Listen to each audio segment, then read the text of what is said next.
Welcome everybody to another episode of the Business Academy podcast, where we help you to build a staff-driven practice that can grow with or without you being present, so you can do what you want to do, when you want to do it, and with who you want to do it with. Obviously, those you care about the most. We want to help you build a legacy practice that is going to grow and expand and live beyond you, so you can do the things that you love. This week's episode, and today I am joined by a personal friend as well as an amazing chiropractor in the Palm Beach County area in West Palm Beach, my good man and friend of the Business Academy, Dr. Matt Symons. Dr. Matt, thanks for joining us today. Ethan, thanks for having me. Awesome. So here we are on a Wednesday afternoon, Tuesday afternoon, and you could be slaving away treating 500 patients a week all yourself right now, but instead you're hanging out in your office, doing a podcast, having a chat. We'll get to how you got to that point in practice, but do you mind starting us off with, when you got into practice and what it was like in the old days? So I graduated shortly after BJ Palmer, 18. No, I'm just kidding. So I've been in practice for 20 years now, and I started off in a very typical type of alpha male, macho, just go for it, see 1,000 patient visits a week or you're nothing type of attitude. And I was surrounded by just these guys who were willing to work 24/7, doing whatever in order to see 1,000 a week.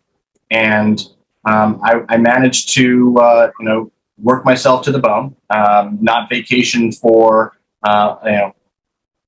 most of a decade, and got to 1,000 a week, and maintained about a 750, 800 a week practice for a long time, and it was getting to an age where I was like, it was like the golden handcuffs, so I had the nice stuff. But wasn't able to really enjoy it. So it's like my car looked great, sitting in my parking lot as I was cranking them out 12 hours a day. I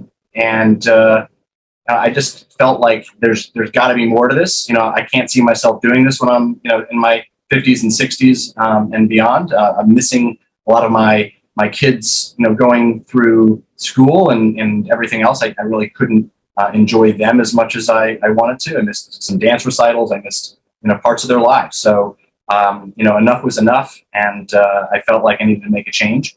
And I ran into a buddy of mine at a Florida chiropractic, conference for CEUs, and said, "Hey, I haven't seen you in a while." I said, "Well, I joined this group, and they taught me how to get my life back." I was like, "Well, give me some of that." So he introduced me to you guys, and it allowed me to take my golden handcuffs off. So I started to put in the people and the processes that could systematize my office based upon, and not to simplify it. I mean, it was a challenge to get it done. And I'm not going to lie and say that, it was, all sunshine and rainbows. There was some kicking and screaming and crying, and I lost some team and had to replace them with new ones along the way. But all said and done, it really more than changed my practice. It changed me, and it allowed me to look at processes and systems from a 30,000 foot view and see what needed to be implemented so that I could start with the end in mind, as Stephen Covey says, and work my way back, reverse engineer. What's it going to take to create that system that can run unto itself? And it's created not only more financial freedom, but more time. And you really can't buy that back. You can always get more money, but you can't get time. That's so true. And if we look at, just we say systems, right? But we're talking report of finding systems, leadership systems, systems around scripting and how to get a doctor, multiple doctors in place. And one thing you did was in that time, you put your ego aside and allowed kind of that macho man, let's get to 1,000 visits a week and work yourself to the bone. And you brought on associates into your practice and poured into them over those years, as well as pouring into your support staff. You have a pretty incredible story last year. COVID hit, and then being the macho man that you are, you pushed your body to the brink and recreationally, and then you were out for how long was it again for surgery? 2 months, a little over 2 months. The average chiro is going to be out for 2 months for surgery. I mean, their practice could go under. What happened with you guys? We actually grew during that time, and I had mixed feelings about it. Like how could you guys be growing without me? But it was an interesting time. I decided that I was going to race a 16-year-old kid in my neighborhood and show him that a 48-year-old guy could keep up with him, which I certainly could not. And I tore my quad muscles off the bone and ended up having about a 4.5-hour surgery to repair it, and ended up with physical therapy. Never took a drug, with the exception of what they gave me in the hospital to put me out. But so I managed to get through that without any kind of medications. But I did do a lot of rehab to bring myself back to physically be able to get back to the office. But what it showed me was that, not that saying that people are replaceable, but when you have good systems, you can take an average person, and if you plug them into extraordinary systems, they will rise to the occasion. If they know, what their goals are, if they know what their products are, what their job is, and the hat that they wear, they know how well they're doing in that, and there's a way to basically guide self-driven behavior. So rather than being micromanaged, a person can manage themselves. So important. That's huge. Can you talk a bit about leading up to that point in your practice? Most doctors are, no one can do it better than them when it comes to treating patients. Maybe they've been burned in the past. We talk about this a lot on the podcast with other DCs that have managed to build a staff-driven practice, and they successfully put in place really great doctors and chiropractic associates into the office. Tell us a bit about like a tip or a tool, whether it's mindset of letting go and letting somebody else treat your patients, or it's part of the training that you gave them to make them so effective. Can you give us like a golden nugget that you feel would be empowering for other practice owners out there about getting another doctor or two in the office treating their patients? They can kind of build some flexibility in their schedule. I think it's a systems thing again, just because the kind of work that we do on our office it's a corrective model. So we have a way to evaluate a patient, before care, middle care, after care, where that's systematized. So as long as the practitioner is working that system, the adjustments should be identical or very similar to it. So, even though there is a flair or an art to it, I prefer the adjustment above the atlas in terms of really educating and pouring into our patients when they're on the table. And I think 3/4 of it is giving people the big idea of how they heal themselves from the inside out and empowering patients to really grow their mindset. And so that's where I focus on. 50% of my training with my docs or even my team is just, pouring that purpose and that principle into them. And the more passionate they are, the more they own it. And the more they feel like they can help to direct the patient to do what's necessary to take care of themselves. The adjustment, whether it's you're giving one or receiving one, it's a tool. It's a technique in the toolbox. But without the right mindset, you're lost. So I would say that I spend 50% of my time when it comes to trainings is in the practical, hands-on stuff, because you have to know that. But honestly, I can teach I could teach my CAs how to adjust. I really could. So, but the authority and directness with which you have to have with your patients when they're on the table comes from a place of certainty and comes from a place of knowing that you're in a conscious, an unconscious consciousness. Like you have to be in that place where you know that you know that you know. And you have to understand that a lot of patients are coming in a place of unconscious incompetence, and they don't know what they don't know. And so taking them through those 4 stages of learning is a constant educational sales process. So and it's when I say selling, selling is not a bad thing, obviously. So we're constantly selling with every communication that we have with everyone. So it's really just really empowering people to sell themselves and evangelizing into our patients so that they feel like they want to teach others the same thing. So I'm not trying to teach to my patient. I'm trying to teach to the people that they would teach to. And when I teach to my doctors or my staff, I'm not teaching to them. I'm teaching to the people that they would teach to, which are the patients. So you're always trying to think at least 2 layers down in the educational model. That makes sense. That's so pouring into your doctors to do that and to not only see you do it, but how to do that, have that mentality, but also have the direction to do that is going to be big. You said something really interesting when you were out of the office on your recovering essentially. You said you were getting kind of jealous. The office is growing without you. Was that kind of a stage you had to go through mentally, like an ego check, when the office was growing without you being there necessarily? What did that do for you? So I was sitting there. You can imagine, like I'm on my bed and I have this device that basically is moving my leg up and down. It's a passive type of movement device for my hip, and I have this thing on for 8 hours a day. But I had to keep my leg in there.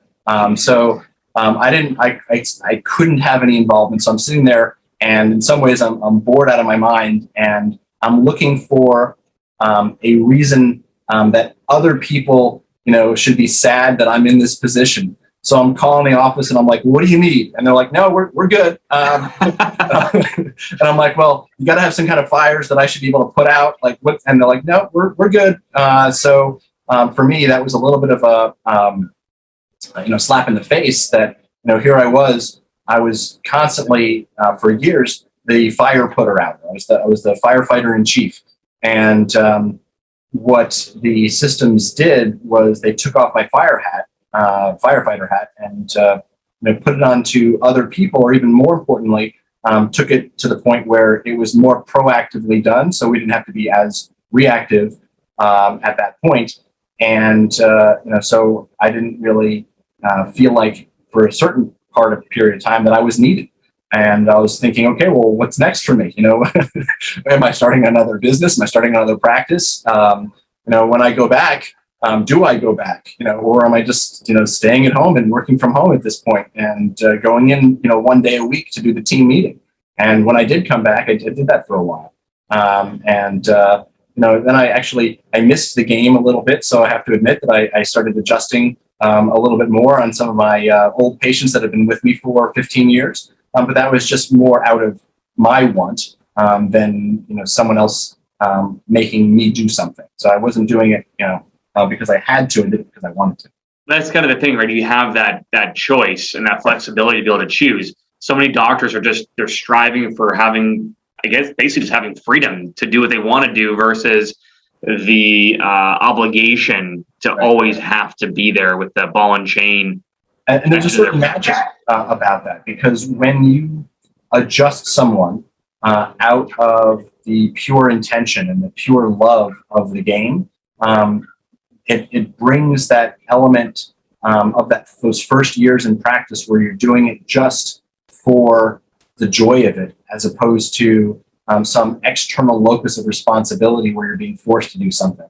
And therein lies all of the healing, honestly. You're a better healer when you're doing it from a place of joy. It's so cool. I was chatting with a good friend of ours, Dr. Steve Wernicke, and out of Savannah, Georgia, and Steve's taught me a lot over the years. I'm sure you guys have obviously over the years taught each other a lot of things as well as you guys have been going through your practice journey. One thing that Dr. Renicki is it's imperative for him is that he takes 4 vacations a year while he's in practice. He does that because he says one really important line that goes with what you're saying, which is a happy doctor has something to do with this healing thing with the adjustment. Yeah. And a burnt out, unhappy, somewhat resentful doctor will affect the healing process for the patient. So the fact that you've been able to put yourself in this position to have the freedom to adjust who you want to adjust, when you want to adjust them. I mean, the power of your adjustment and that connection with the patient has a lot to do with where your headspace is now versus where it was at before. I would say for me, it's about every 6 weeks, taking a long weekend would be a good way to kind of reset, and I think it was Abraham Lincoln who said if I had, said if I have 12 hours to cut down a tree, I would spend the first 10 of them sharpening my axe, or some to paraphrase that. Yeah. So your mind is your axe, and everything that you do comes from that. You can get a lot more done when you're feeling sharp, for sure. And you do that a lot too. I mean, you sometimes spend a weekend or a long weekend. You'll go out and maybe just on your own, and you will, not maybe not travel far, but you'll just go and you'll have a notepad and let your mind kind of go and reshuffle your strategic priorities of the business, or let your mind go creatively with where you want your vision to go. Talk a bit about why you do that and what that does for you as a practice owner, managing now a practice with multiple services in it. Yeah, I mean, so whether it's my meditation, which used to be at 6 a.m., but because of you is now a little bit earlier, damn you. It's that is the focus of the day, certainly to then writing down goals. So once you kind of clear your mind, writing down your goals, making sure that you're still in alignment with those, that it's not just, again, being done because it's a should, it's being done because it's a want and then a must. And then making sure that you have 3 actionable steps that would come from those goals that you can work towards in that day, so that every day, even if you don't get as much accomplished as you wanted to, you've worked on the important stuff, because there's always going to be a list that you could feel overwhelmed by. There's always a million things to do, but there are going to be the ones that rise to the top that are going to make the most impact in your life. And so the other thing is that it's not all about work. So whether it's taking trips, or whether it's spending a quality time with my wife, or whether it is making sure that I'm investing more in the team and really spending the time with them, getting to know them, appreciating them. I'm able to allocate my time, again, in a way that's going to make the most joy and impact in my life and those that are around me. That's so awesome. For the new grads out of school, or DCs that are just getting into practice early on right now, or looking to open up a practice, or move into that stage in their career as a chiropractor, what is 1 or 2 things you would share with somebody starting up a practice from scratch, or even taking one over, but they're in the beginning stages of their business, maybe mistakes to avoid, or lessons you would want to impart to those? Well, I mean, it can't be overstated that when you're getting out, there are so many things to do, and don't look at someone who's been in practice for 20 years and say, "Oh, I want that," without understanding that you have to go through the other seasons of practice in order to get there. So there is no easy path. You're going to work your ass off, and blood, sweat, and tears all the way. But there are smarter, not harder ways of getting there. Certainly,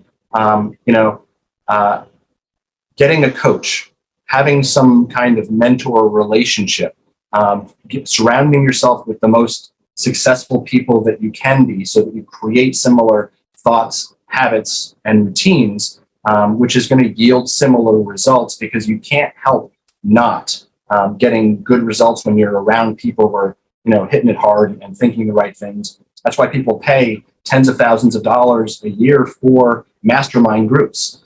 So if you look at whether, that's just for marketing. Some of these groups that I've belonged to for marketing have been tens of thousands of dollars a year just to be around other people and network and rub shoulders with people who are doing it at higher levels than you are. So, I would say that while school is a hefty investment, all it does is give you a license to fail. It just gets you a license to get out there. But the learning about business is something that you certainly aren't taught in school to any degree that's going to make you successful. And it is a series of not only mindset. I was all mindset in the beginning without necessarily the structure.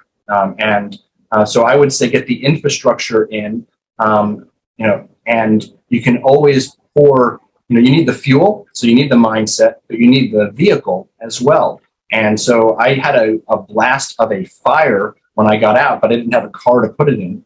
So you guys gave us the engine to make it run. Now you can have a beautiful car, you can have a Bugatti sitting there in the museum, but if it doesn't have any gas in it, it's not going anywhere. So you need both, right? So it's two sides of the same coin.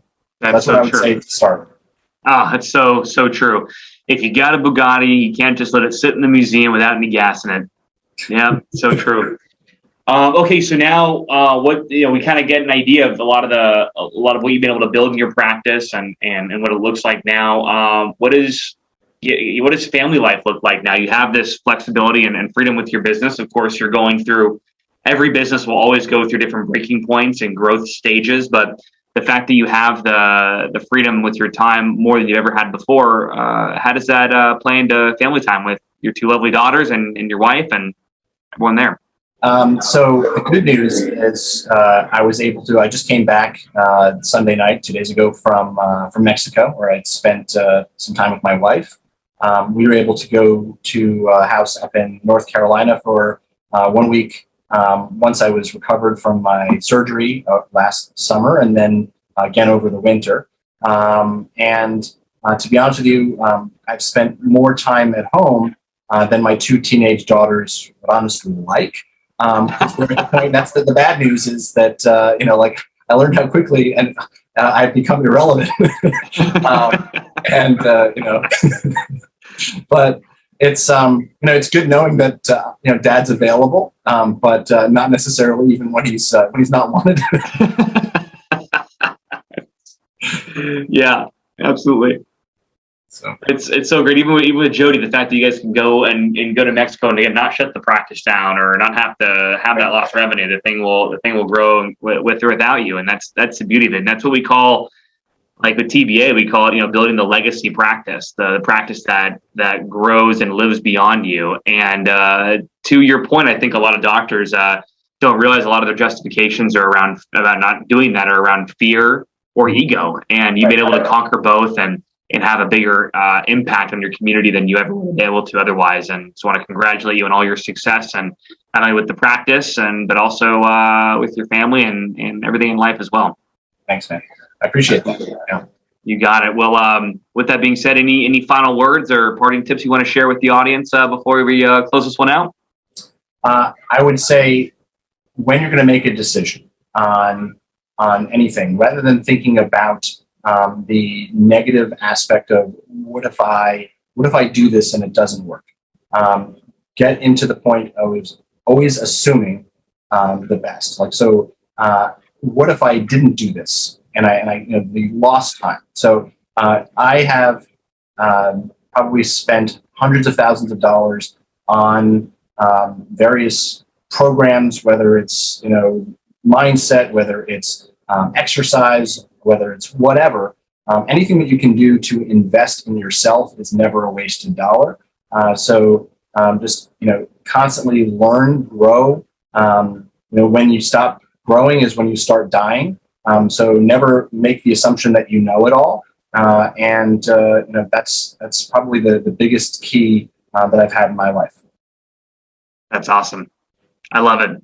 No better, no wiser words than that to wrap up today's episode of the Business Academy podcast. Dr. Matt Symons, my man, thank you so much for joining us today and taking some time out of your day to hang out with us and share that.